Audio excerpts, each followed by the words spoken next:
A lot of people don't remember the first time they used a credit card. Not in a clear way, at least. It's usually something small, casual, and easy to forget. A set of headphones, dinner with friends, a fast order online at night. You just tap your card or click a button. That's all there is to it. Finished, no doubt. Nothing really happened at that time. That's why it seems so safe. It doesn't even feel like spending. It feels smooth and easy. Pretty smart. You say to yourself, I'll pay it later. And in a technical sense, you are correct. But here's the weird part that no one really talks about. That little moment that you don't even think about is so common, is where something changes without making a sound. Because after that, you're not just spending money you have. You're spending money that you haven't felt yet.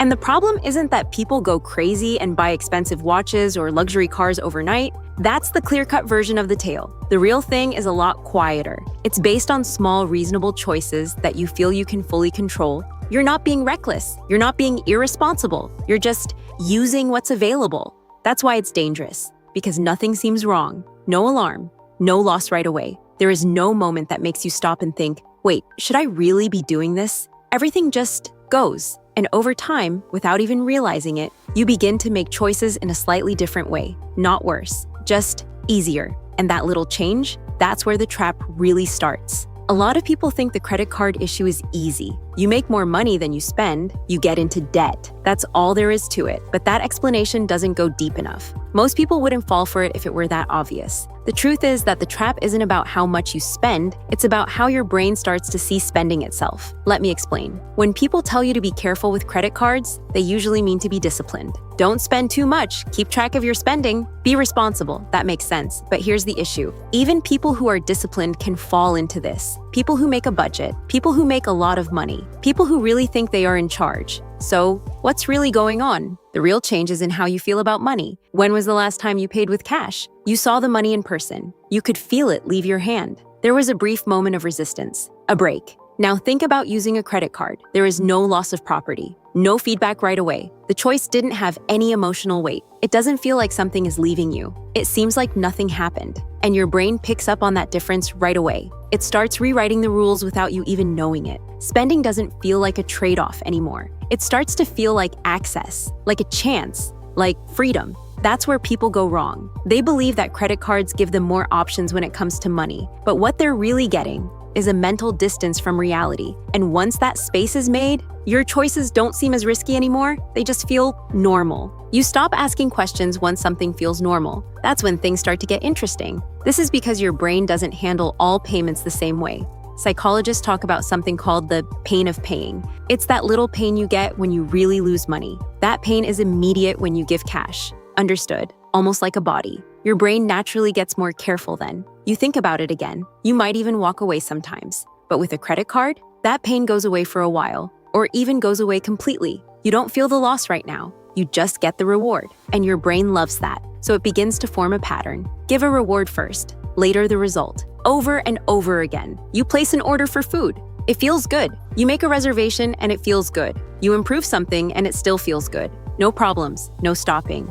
And since there isn't an immediate downside, your brain starts to think, this is fine. Not because you've thought about it, but only because you've been through it that way more than once. And this is where it gets tricky. You aren't suddenly spending too much money, you are just a little more likely to say yes, to make things easier, to improvements, to things that seem worth it right now. Each choice by itself makes perfect sense. That's why it's so hard to see, but over time, something changes under the surface. You stop making a conscious choice to spend and starts to become a normal thing to do. You don't say, can I afford this now? You say, can I deal with this later? And that one little change in how you think quietly changes everything. And I'll take care of it later sounds fine, until later comes. This is where the system shows off its best trick. Not the rates of interest, no late fees, something much easier, lowest payments. Your credit card bill doesn't ask for everything the first time you see it.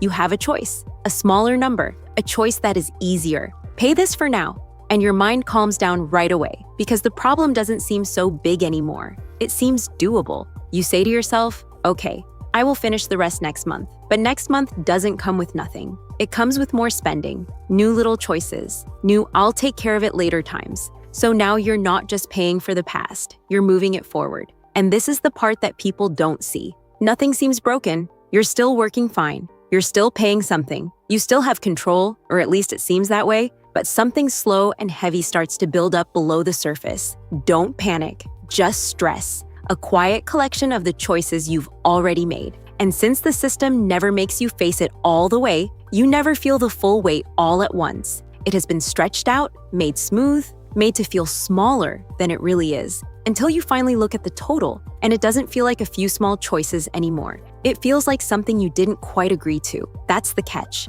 Not a sudden fall, but a slow, hidden promise to a version of how you spent your money in the past that keeps coming back to you. And at some point, you see it. Not in a big way. There isn't a big moment when everything goes wrong. It's not as loud as that. Perhaps it's when you look at your balance and feel a little unsure, or when you have to pay for something new and your first thought isn't, can I afford this? It's how much space do I have left? That's a different question. You can feel the change if you're honest. Because before, your choices seemed free. Now they seem a little planned. Not completely limited, just had an effect. You begin to change things without saying it out loud, not doing something small, putting off a purchase, saying to yourself, I'll wait until next month. And on the outside, that looks like discipline. But take a closer look. It's not coming from being clear. It comes from stress. From promises you made in the past, you are now quietly shaping what you can do today. And this is the part that most people get wrong. They believe that the problem starts here, when things start to feel tight, when the balance doesn't feel right, when they finally feel the weight. But that's not where it all began. This is where it starts to show up. The real issue began much earlier, when spending stopped feeling real, when choices no longer had immediate effects, when later became the time to take care of everything. Because at this point, you're not making good choices anymore. You're making a deal with your past. Every decision you make right now is a little limited by choices you don't even remember making. And that realization, it hurts. But it's also the first time in the whole cycle that someone is honest. And once you see it clearly, you can't unsee it. That's where most people go wrong. They think the answer is too extreme. Cut the card, stop spending all the time. Make discipline happen. But that's not going to happen, and more importantly, it doesn't get to the heart of the matter. The card itself was never the problem. The distance between your choice and its effect was not visible. You fix the distance instead of trying to control everything. You make the consequence happen sooner. For instance, you stop for a second and ask a different question before you use your credit card. Not, can I pay this later? But if this amount left my account today, would I still be okay with it? That one change sounds small, but it makes your brain act like it's real again. One more easy change. Use your credit card like a debit card. In other words, the purchase won't happen unless the money is already in your account. No exceptions, because as soon as you use future income to justify spending now, you set up the same trap again. And here's something even more useful. Cut back on how often you spend money without thinking about it. Not by shutting yourself off from life, but by getting rid of things that set you off. Cards saved on apps, buy with one click.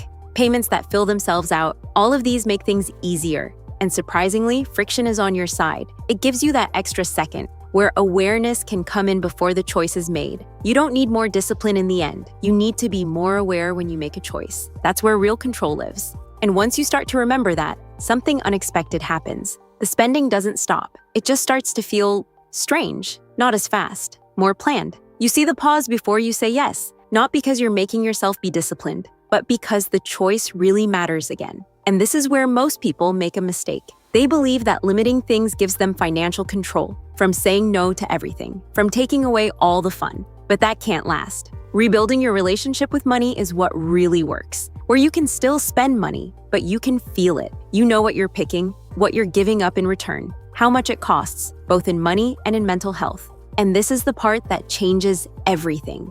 You naturally become picky when you start to feel your choices again, not because someone else told you to, but your brain can finally see the trade-offs clearly. You don't need rules for everything. You don't have to keep track of every single rupee all the time. You only need that moment of clarity before you do something. Because once that's done, you stop responding to convenience and begin to choose based on intention. And over time, that makes something that people chase for years without even knowing it.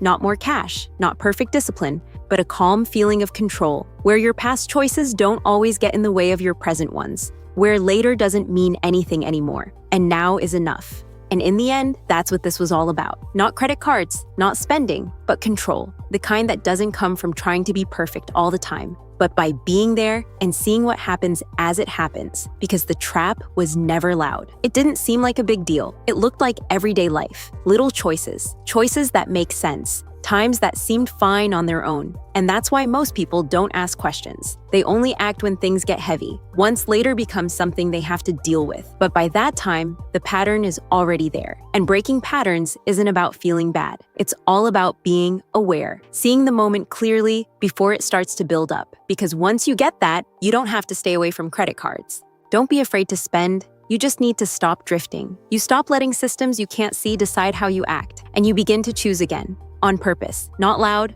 on your own terms. And here's something to think about. If you make small, unnoticed choices that slowly take away your control, then small, planned choices can slowly give it back. Not in one night, but slowly, one option at a time. That raises a different kind of question. Because this is when most people first notice the change. Isn't with a credit card. It's a lot earlier. It's with their first paycheck. What they decide to do right then quietly changes everything that comes after. Next, we'll talk about that.